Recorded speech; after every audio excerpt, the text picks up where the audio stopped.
আসসালামু আলাইকুম। Hello viewers, welcome back to my channel. আশা করি সকলে ভালো আছেন, সুস্থ আছেন।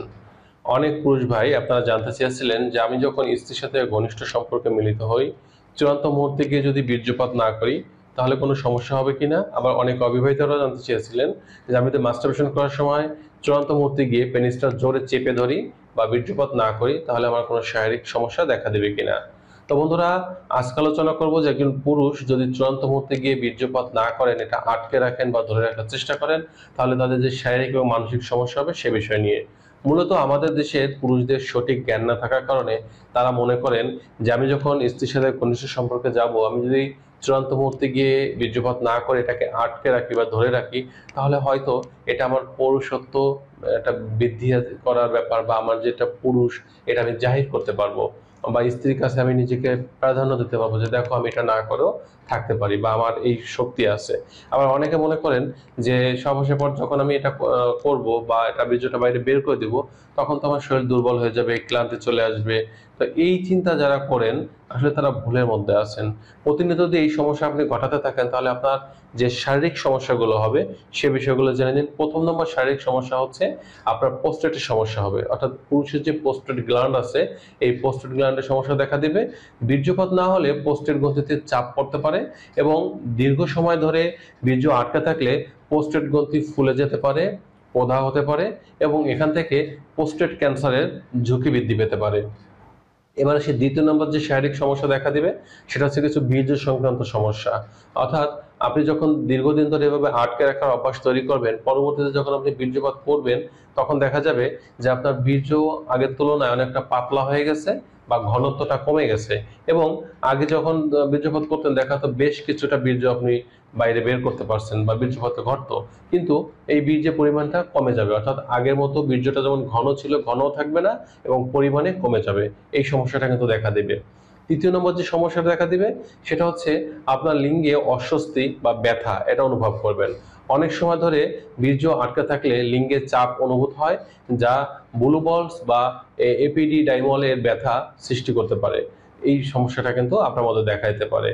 ৪ নম্বর যে সমস্যা হয় সেটা হচ্ছে উরু বা নিতম্বে ব্যথা হতে পারে। কখনো কখনো পুরুষের লোয়ার অ্যাবডোমেন বা পেলভিক রিজিয়নে ব্যথা দেখা দিতে পারে এবং দীর্ঘদিন যদি বীর্য আটকে রাখার অভ্যাস পরিণত করেন তখন এই ব্যথাটা আস্তে আস্তে বৃদ্ধি পেতে পারে বা স্থায়ীভাবে রূপ নিতে পারে। ৫ নম্বর যে সমস্যাটা হবে সেটা হচ্ছে প্রস্রাবের জটিলতা বা প্রস্রাবে ইনফেকশন। অর্থাৎ আপনার ঘন ঘন প্রস্রাবে ইনফেকশনে আক্রান্ত হওয়া, আপনার প্রস্রাব ক্লিয়ার না হওয়া, প্রস্রাব ছিঁড়ে ছিঁড়ে আসা, প্রস্রাব দুই নলে ভাগ হয়ে বের হওয়া, প্রস্রাবে জ্বালা পোড়া করা, এই সমস্যাগুলো দেখা দিবে। এবারে শিখি কি মানসিক সমস্যা দেখা দেবে। মানসিক সমস্যাগুলোর মধ্যে অন্যতম হচ্ছে আপনার মধ্যে চিন্তা বা উদ্বেগ এটা বেড়ে যাবে। আপনি সবসময় বিষণ্ণ অবস্থায় থাকবেন, উদ্বেগ উৎকণ্ঠা এটা আপনার মধ্যে সবসময় বিরাজ করতে থাকবে। কারণ আপনি যখন এটা বাইরে বের করে না দিচ্ছেন তখন আপনার শরীর কিন্তু রিল্যাক্সেশন হচ্ছে না বা আপনি প্রশান্তি পাচ্ছেন না, যার ফলে একটা অস্থিরতা সবসময় আপনার মধ্যে বিরাজমান থাকবে। দ্বিতীয় নম্বর যে সমস্যা হবে সেটা হচ্ছে স্ত্রীর সাথে ঘনিষ্ঠ সম্পর্কে মিলিত হওয়ার যে ইচ্ছা শক্তি, ভালো লাগা এটা দিনে দিনে ধীরে ধীরে কমতে থাকবে এবং একটা পর্যায়ে আর স্ত্রীর কাছে যেতে ইচ্ছা করবে না, ঘনিষ্ঠ সম্পর্কে মিলিত হতে ইচ্ছা করবে না। তৃতীয় নম্বর যে সমস্যাটা আপনারা অনুভব করবেন সেটা হচ্ছে আপনাদের ঘুমের সমস্যা হবে। অর্থাৎ আপনাদের দেখা যাচ্ছে যে বীর্যপাত করার পরে যে প্রশান্তিটা আপনারা পেতেন যার ফলে শরীরটা দুর্বলতা আসতো এবং আপনাদের রিল্যাক্স একটা ঘুম হতো, কিন্তু যখন এটা আটকে রাখবেন তখন কিন্তু আপনাদের আর এই ঘুমটা হবে না, অস্বস্তির মধ্যে থাকবেন এবং আপনাদের নানান ধরনের ঘুম সংক্রান্ত জটিলতা থেকে নানান ধরনের অন্য অন্য রোগে আক্রান্ত হওয়ার ঝুঁকি বেড়ে যাবে। ৪ নম্বর যে সমস্যাটা হবে সেটা হচ্ছে আপনার শরীরে হরমোনাল ইমব্যালেন্স চলে আসবে। অর্থাৎ যখন দেখা যাবে আপনি এটা বাইরে বের না করতেছেন, সারাক্ষণ মানসিক দুশ্চিন্তা, হতাশার মধ্যে থাকতেছেন, রাতে ফ্রেশভাবে ঘুমাতে পারছেন না, তখন আপনার শরীরে টেস্টোস্টেরন হরমোন লেভেলে ঘাটতি দেখা দেবে বা হরমোনাল যে প্রবলেম এটা আপনার মধ্যে দেখা দিতে থাকবে। তো বন্ধুরা, এই যে শারীরিক এবং মানসিক সমস্যাগুলো দেখা দেবে শুধুমাত্র বীর্যপাত না করার কারণে। তো এই জন্য আপনাদেরকে একটা মেসেজ দেওয়ার চেষ্টা করব যে আমরা কখনো যেন প্রকৃতির বিরুদ্ধে গিয়ে কোনো কাজ না করি।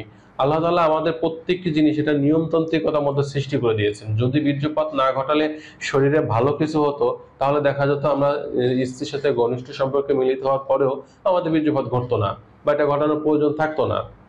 কিন্তু যেহেতু এটা সিস্টেমটা আছে, সেহেতু বুঝতে হবে এটা আমাদের শরীরের ভালোর জন্য হয়তো আল্লাহ করে দিয়েছেন।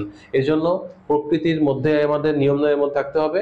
কারণ একটা বিষয় মনে রাখতে হবে যে প্রকৃতির বিরুদ্ধে যদি আমরা যে কিছু করতে যাই, তাহলে প্রকৃতির যে এর যে দেখা যাচ্ছে যে প্রকৃতির বিরুদ্ধে যে কাজের মাসুল বা খেসারত, এটা কিন্তু ভালো হয় না। প্রকৃতির বিচার কিন্তু খুব কঠিন আকারে হয়ে থাকে। এই বিষয়টা আমাদের মাথায় রাখতে হবে। তো বন্ধুরা, এই ছিল আজকের বিষয়। নারী পুরুষের স্বাস্থ্য বিষয়ক কোনো তথ্য বা পরামর্শ পাওয়ার জন্য অবশ্যই আপনারা কমেন্টস করতে পারেন। আমি চেষ্টা করবো আপনাদের প্রত্যেকটি কমেন্টস রিপ্লাই দেওয়ার জন্য। আজ এ পর্যন্তই। আল্লাহ হাফেজ।